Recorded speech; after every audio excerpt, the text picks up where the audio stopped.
Welcome to the podcast, Let the Prophets Speak. Today we continue our study of the first book of Samuel, of Shmuel Aleph. We are up to chapter 18, that's Perek Yudches. And um, we had just learned of the famous story of David and Goliath. At this point, Saul is still the king, and David has now proven himself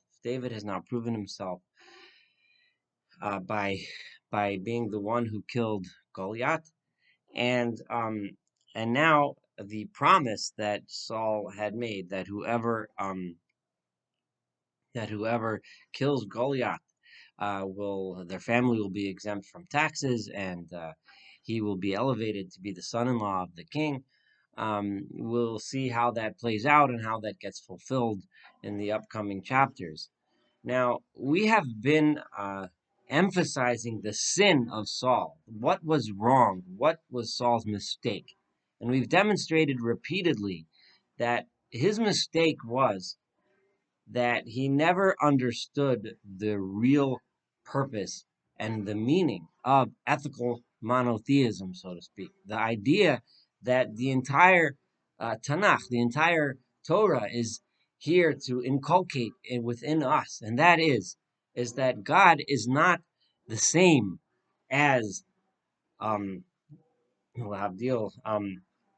the pagan gods. The pagan gods were worshipped in such a way that one would uh, would appease them through rituals and so on in order to get what one desires from those gods. That sets up a dynamic between human and God, which is extremely different from the dynamic which gets set up between a person who believes in the true God and God.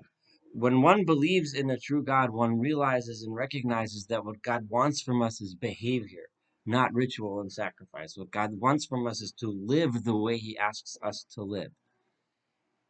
The Saul constantly turned towards the korbanot, to the sacrifices, to the rituals, without ever getting an understanding that this God is not just another God that just happens to be bigger and more powerful than the others. Even if he understood that this is the one God and the others were false, getting to the idea of one God is only the first step along the way. Once it gets the idea to one God and one creator, then what one should ask oneself, what does that one creator want from me? And the answer should be, he wants me to live the way he wants me to live. He wants me to live with empathy and kindness and peace, etc., with tzedek umishpat. These were the messages we saw Samuel give to Saul. I'm emphasizing this now because it's going to be crucial to understand where Saul goes wrong. We're going to see, and I'm giving this away a little bit, a significant arrogance with Saul. That he started off with humility, and we're going to see him be arrogant and be unwilling and stubborn and unwilling to recognize that it's time to pass over the baton to David. How is that related to the flaw that we just mentioned? The flaw which seems like a theological one. Well, it's actually very, very closely related. And as we've seen, and as I've emphasized throughout this podcast many times, that arrogance is very closely connected with idol worship. And why is that true? Because that is true, because once one recognizes that there's one God and that what he wants from us is behavior, the necessary result of that, when one puts that into his soul and thinks about that and recognizes that and makes that a part of himself, one is, by its very deepest definition, humble. One recognizes that I am a servant of God. I am here to do his bidding, to do what he wants. He is my creator. He is the one who created this world. He created me, and my life is indebted to him, and therefore I must live the way he wants me to live. Regardless of what the result is, whether or not that results in smashing success in this world and wealth and power, or maybe it doesn't apparently on the outside surface result in great bounty towards me, right? Worshiping God is not because suddenly I'm going to get rich and suddenly I'm going to get famous because now I worship God. If one thinks that by worshiping God, I'm worshiping Him in order to get tangible things on this world, then one missed the entire point. So someone who truly understands and gets the message that the Torah here is trying to teach, that Samuel was trying to teach Saul, which Saul would not get, then one becomes humble. However, if one looks at God as one would a pagan God, then the purpose and reason for worshiping that God is in order to get something from it. It is in order to get power, wealth, etc. So when Saul sees success, he sees it as a necessary result. Oh, he must be worshiping God right. God must like him better, right? So I need to worship God better in order to get more. And if he sees himself going down, then he sees himself out of favor with God. This is the reason why that melancholy that overcame Saul was so emphasized before, because by not recognizing um, this important dynamic, by not becoming humble, by remaining arrogant, Saul is thinking, well, I worship God. I should get everything. Why am I not getting everything? Why is the prophet rejecting me? Why is he telling me that my kingdom is going to end? And we're going to watch this play out now as these next chapters unfold. We're going to see that crucial point where Saul has everything set up where he can graciously hand over the baton of leadership to David, but he chooses not to because he is too arrogant, because he sees this as as a failure of his relationship with God, while he should be humble and just say, I have done my part. Now it's time to give over the leadership to David, because that is what God wants. A humble person does God's bidding because it is God's bidding and for no other reason. An arrogant person only does God's bidding because he thinks that he's going to get something from it. So now we can understand how this gets set up. So let's study chapter 18 together. And it was when he finished Ledaber al Shaul, speaking to Saul. So that David's conversation with Saul about Saul asking, who's your father, where do you come from, and so on.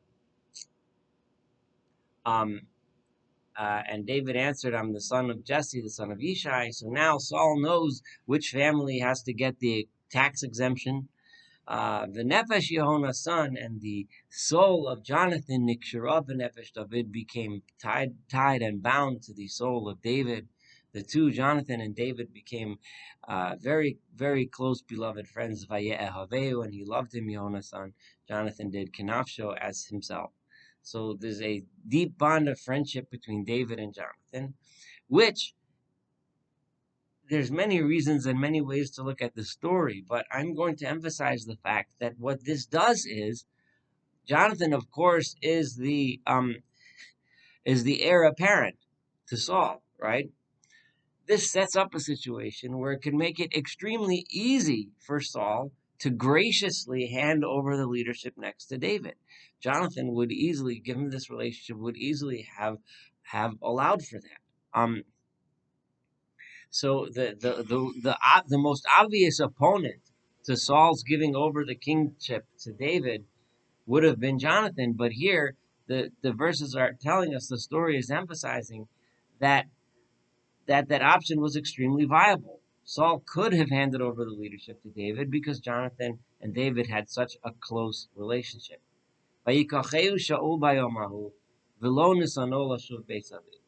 Saul took David into his household and did not allow him to return to his father's house. At this point, Saul is setting up a situation where David is becoming part of the royal household. And Jonathan and David made a pact and agreement with each other, as he loved him, as he loved himself. As a symbol of his friendship, Jonathan spread his cloak over David, and he gave it to him as a gift, and he gave him his armor, his sword, his bow, and his belt to demonstrate his close friendship. And David then went out on every mission that Shaul sent him on Yaskil, he was successful. Vayisimeu Shaul al anshe milchama, and Saul made him his military commander. He placed him in charge of his soldiers. Vayitav be'nei chol ha'am, and the entire nation liked this idea. Everyone saw David for who he was as a great leader. V'gam be'nei avdei Shaul, even in the eyes of those who were loyal to Saul, they saw David as a great leader. And at this point, we have a point where Saul could graciously arrange for the transfer of leadership to David, which is what ultimately God would want.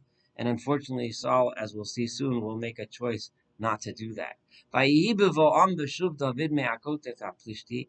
And it was when they were coming back from battle, when they were still battling the Philistines, all those battles that have been taking place, the victories against the Philistines did not subdue them completely. These battles are still taking place. And every time they would come back victorious from battle, Vatetzena Hanoshim, and all of the women, Michol Harei Yisrael, from all of the towns of Israel, would come out, Lashir, to sing, to welcome the troops back to Hamecholot, and they would dance in circles, Likrat Shaul Hamelech, to greet the king Saul, Bitupim, with, these are instruments like cymbals, Besimcha, in happiness, Ubishalishim, and in chains of dancers. Vata'anena hanoshim hamesachakot vatamarna, and the women in a responsive fashion would sing this song, and they would say as follows. And this is a song that most likely was a popular victory song in those days, in those cultures, and one of the stanzas read as follows: He Shaul ba'alafav, Saul has struck down in his thousands, v'David b'rivosav, and David has struck down in his tens of thousands. Now, there's several interpretations of what this means. Saul has struck down in his thousands. One is the bet here, the base, ba'alafav, could mean in his or with his, and how you translate that is important here, because it could mean Saul has struck down with his thousands. In other words, Saul had thousands of soldiers with him, and David struck down with his tens of thousands, which would indicate that Saul's men are even more powerful than David's men, because Saul has struck down with just thousands, while David needed tens of thousands. However, another understanding is Hikasha ul ba'alafav, he has struck down his thousands, meaning his thousands of victims, right? So Saul has struck down only thousands, whereas David has struck down tens of thousands. Now this would seem to be an insult to Saul. Now remember, Saul is mentioned first and David second, Saul being the king and David being his general. However, one can interpret this in several ways. It could be a compliment to Saul, like we mentioned before, or it could be somewhat of an insult. Another thing is, even if it is praising David, a king with humility would recognize that when you praise my general, you're also praising me. Saul appointed David as general. David was working for him. So there shouldn't be a problem if someone compliments your general. However, if a general is successful in war and everyone compliments him, then the king or the president who appointed him should take pride in that. However, Saul didn't see it that way. Saul was very angry about this. And here is where you start understanding why I gave the introduction that I gave. Here is where a person without humility, a person that sees success as if that is a sign that God is on your side, and failure, when I say success and failure, I mean success and failure in its very human, very mundane, very superficial sense, what we see with our own eyes, right? Then Saul is now seeing that David is more successful than he, and David, for some reason, therefore, is more beloved by God than he, and therefore this makes Saul very angry. And Saul became very angry. And this became something that was very bad in his eyes. He did not like this. And he said, Natnu David rivavot. They gave David tens of thousands, presumably victims, or it could mean tens of thousands of people loyal to him. It's another way of interpreting that song. V'li natnu alafim, and they only gave the thousands. V'od lo acha melucha. He starts to see all he wants now. The only thing left for David now is the kingdom itself. Soon, that's what they're going to want to give to David. Which again, a humble person shouldn't have a problem with that. But a person that truly understands and believes in God recognizes that if that's what needs to happen, then that's what needs to happen. But Saul doesn't get it. Saul thinks that his success um, is paramount. Saul thinks that he should be getting the kingdom from God, and that and doing and doing God's bidding, doing what God wants is not the most important thing, but getting the benefit is what's the most important thing, and therein lies his mistake. From this point on, Saul was oyein means he was eyeing David. He was looking at him with a jealous eye, looking at him in such a way, thinking, okay, let me see, watching his next moves, watching how his popularity grows, watching how his success continues, and thinking, how am I going to take this guy down? So we have now laid the seeds of the epic um, uh, uh, fighting and disagreement and hatred of Saul towards David, which ultimately, uh, while he had everything he needed to graciously hand over the kingdom, instead it turned into a big mess, which is what's going to be the subject of the upcoming chapters. I'm going to stop here. This will be 18a.